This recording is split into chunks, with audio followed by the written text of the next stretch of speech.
because he goes up, his home club in New York is the Comedy Cellar, just like Louis C.K.'s used to be. And there was some controversy about Louis C.K. performing unannounced at the Comedy Cellar in New York. It was kind of a big deal. Ted went on stage at the Comedy Cellar and said this. Oh, thanks, guys, for almost clapping until I made it to the stage. What does a guy have to be convicted of sexual assault to get an extended ovation?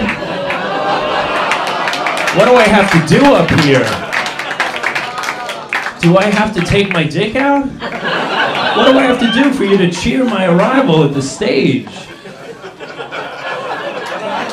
Ask yourselves that. Oh, you know where you are.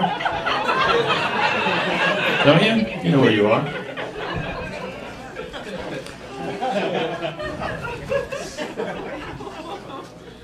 Tough time for stand-up comedy. Particularly certain comedians. What's going on, though? The icons, right? They're dropping like flies. Bill Cosby's a rapist. If you had told me in the 1990s that between Bill Cosby and Donald Trump, one would go on to become president and one would be going to jail for rape, I would have got that one wrong.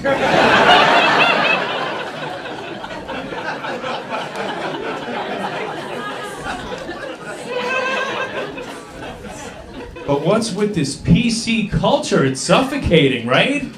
Oh. Do you want to live in a world where a man can't politely ask a colleague if he can take off all his clothes and masturbate to completion? Are we in that? Is that where we are as a culture? In the most gentlemanly of terms, may I please take my dick out and ejaculate in the workplace? Is that where we are?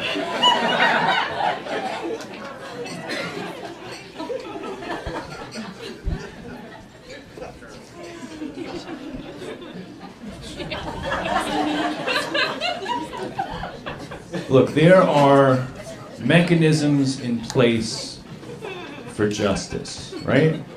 Eventually, justice is served. You know, women complain that they're second-class citizens. But look, Bill Cosby raped dozens of women. Decades went by. The allegations were widely known and reported. Comedian Hannibal Buress told some jokes about it. It went viral. And eventually justice was served. The system works.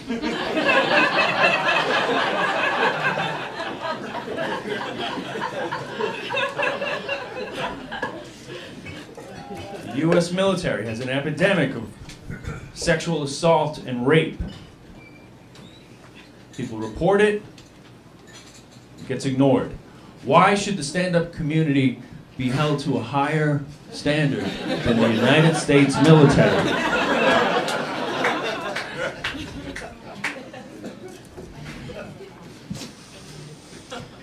It's fucked up, right? Very fucked up. Why can't we just return to the golden age of comedy? Why can't we put it behind us? Just return to the golden age. Let Bill go back to being Dr. Huxtable, a gynecologist with access to vaginas and drugs. They say criminals leave clues. I just thought it was a fun family show. I had no idea. It was a murder trail. Right? Why can't we just let Louis go back to writing jokes about how men are the gravest threat to safety of women? But he doesn't just write jokes, he walks the walk. And I think that is to be commended. He's a performance artist. Ted Alexandro, stand-up from New York City. You've seen him on all the late-night shows, the Lettermans and what have yous, and half-hour specials on Comedy Centrals. He was active in Occupy Wall Street. So Ted's a real lefty, and Black Lives Matter and the Fight for 15. So he's a solid progressive, and he's got a new hour special out, and it's called Senior Class of Earth. Senior Class of Earth. And it's coming out. Well, it's out. It's out right now already. And he's here to talk about it. It's Ted Alexandro. Hey, Ted, how are you? Jimmy, I'm good, pal. How are you? I'm doing good. Now, people are people who are watching this and don't know who you are. They're like, really? He doesn't look funny. That's what You get that a lot. So now you recently did a set about Louis C.K. because he did some he's done some sets at the Cellar, also your home club, and you kind of called him out a little bit on it, and it was very hilarious. I'll put a link to it underneath here. And is there any backlash to that? What's happening? No, I wouldn't say there's been any backlash. Yeah, it was basically the week that Louis came back. That first week that he kind of showed up unannounced after a 9-month hiatus. I just coincidentally, I happened to be there that whole week. So there was a lot of talk about it amongst comedians. There was a lot of talk about it in the press. So I kind of just started talking about it on stage that week and just kind of going through my thoughts on it. And, because I felt like there were kind of two ways of approaching it. The more popular way was to not say anything, and most people were opting for that. Either they didn't feel inclined to talk about it, or they didn't feel equipped to talk about it, whatever it was. But I felt inclined, so I just kind of, that whole week, I kept talking about it, and I wound up filming it one night. And then I was debating whether or not to put it out. But the more and more there was talk about Me Too, because it's not just about Louis. It's about, I talk about Cosby. I talk about the Me Too movement. And it was also like at the time that Kavanaugh was being appointed. So it just felt like the right time to put the clip out. So I did. Okay. All right. Now, how do talk about how you're what do you have like a point of view in your comedy? Obviously, you're progressive. We just showed that. Now, normally comedy clubs aren't receptive to that kind of comedy, right? It varies. Yeah, I mean, I think that's changed a little bit, that because it's such a political climate now that people are, they're consuming a lot more points of view. So that even like Occupy Wall Street, for instance, like, to talk about that on stage 6 or 7 years ago would have been like, kind of fringe. But now all of those types of things are pretty mainstream in terms of like, economic inequality and the things that became part of, just what people were talking about. So, yeah, I mean, like it has to be funny, right? That's the ultimate thing. It just you can't just get up there and start talking about economic inequality. Yeah, no, I get it. I do the same type, I've always done the same type and, kind of comedy. And so you have to, you have to first make them like you. Yeah. Ideally.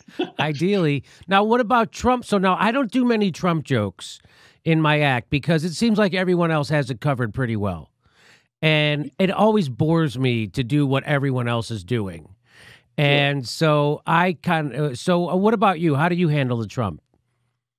Well, I think when he first got elected, like in the special, there's a few Trump jokes. Yeah. No, go ahead. I'm sorry. I didn't mean to. Yeah, I hope you're not doing Trump jokes, Ted. That's not what I'm doing.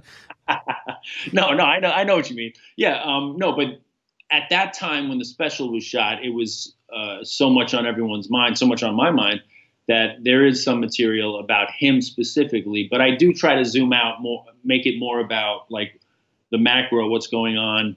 But I have been doing a joke recently where I say, and it's funny to do it like when I opened for Jim Gaffigan, in like these big, it'll be 10,000 people, sometimes 15,000. I do a joke where I say, I didn't vote for Donald Trump. And then there's invariably like, boos, applause, cheers, everything. And then I say, before you get too excited or annoyed. I didn't vote for Hillary Clinton either. And then again, cheers, boos, whatever. And then I say, I wrote in Vladimir Putin, and it seems to have worked out better than. So it's kind of just a funny way of like kind of poking at everybody, wherever they're coming from, you know? Yeah. Well, what is your take on the hysteria right now that Russia is controlling not only our elections but the elections of other countries, and really people who want Medicare for all are really just being tricked, right? Yeah. Well, on the heels of these elections that were pretty much stolen outright in Georgia and Florida and everything else, it's like the Russians are the least of our worries. I find that so comical that's what the hysteria is whipped up around when, you know, even going back to George W. Bush, right? The elections being stolen in America is a longstanding tradition. So it has nothing to do with whether or not the Russians are doing it. Well, it's kind of amazing, right? When the guy who got 3 million less votes becomes president and you're worried about another country messing with our election, I'm pretty sure that's us doing it to ourselves, right? Yeah. I mean, there's a litany of things that I find more problematic than Russia, you know, and Hillary Clinton's candidacy chief among them, you know, and now it looks like you're hearing Biden's name more and more. So yeah, it's just the same old, and it's so tired. So the big problem we have at this show is this push-pull of, well, you got to join the Democratic Party because starting a third party is way too hard.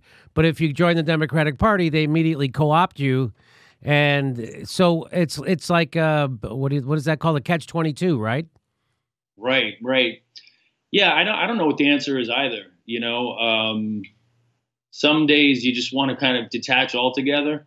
You know, and that's why, I mean, I have to give kudos to you guys for doing the show. My wife and I are fans, and we watch that religiously to the point that my wife refers to herself as not the miserable liberal, but a miserable liberal. So yeah, we, you know, I'm sure that you guys deal with that as well, where you kind of feel the heaviness of it all, but you know, you got to keep marching on. Yeah, it's sometimes, you know, after I went on my third blood pressure medication, I decided maybe I have to figure out how to unplug sometimes. That was the signal, huh? That's exactly what it was. Yes, and so now sometimes I just don't go on Twitter for 2 days in a row. Well, that's good. That's healthy. Definitely very, very healthy. I think the thing is, like with this climate, it's just it's heightened, right? With Trump, you know, I do a joke about how with Trump you have to think about him every day. You know, you can't get away from, like, I don't even think about my family every day, but I have to think about this guy.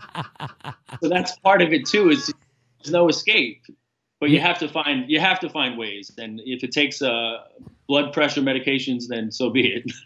Do you find it also kind of jaw-droppingly stunning how uninformed people are about what their government was actually doing? And now that Trump is doing it, people are way more aware of it?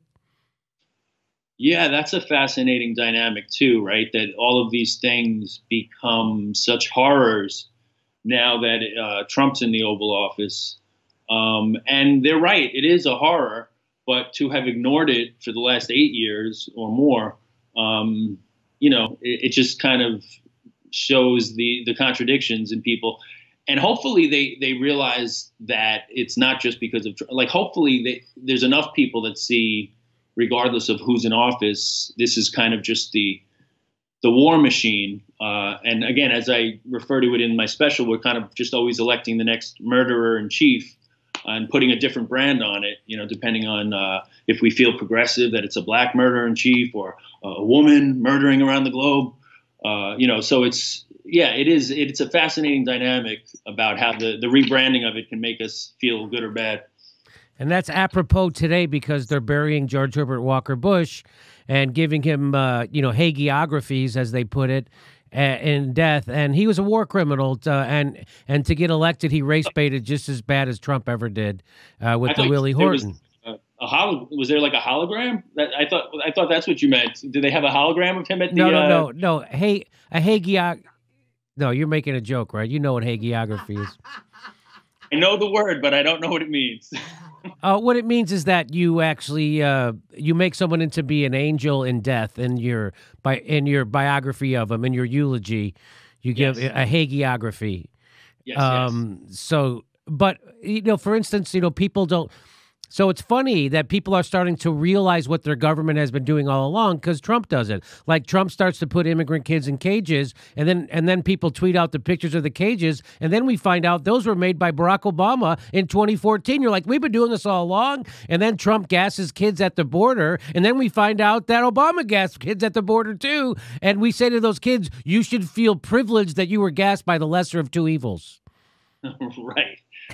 Yeah, I mean, it's hard to wrap your head around, like what exactly are we fighting for? Is it just to have a kinder face on business as usual? Because I think that's what it amounts to for a lot of people. They just want to have either their team in office or just him, Trump out of office.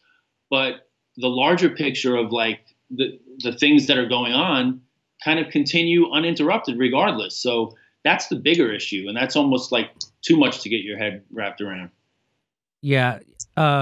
You're such a bleeding heart. This is still a land of opportunity, Ted, and anybody can get ahead if they work hard enough. And if you're not ahead, you're lazy. All right. Well, true too. That's true too. The name of your special is Senior Class of Earth, Ted Alexandro. Where can they find this special, Ted? Senior Class of Earth, which is an allusion to us being the final graduating class of the planet. They can find that. Now, when you say that, you say it like then, because then there's not going to be any more graduating classes. We're all going to be dead soon. That's right. School is closing. This is it. Yeah, but it doesn't mean that maybe we can continue learning in another dimension. How about that? Ooh, talking about evolution.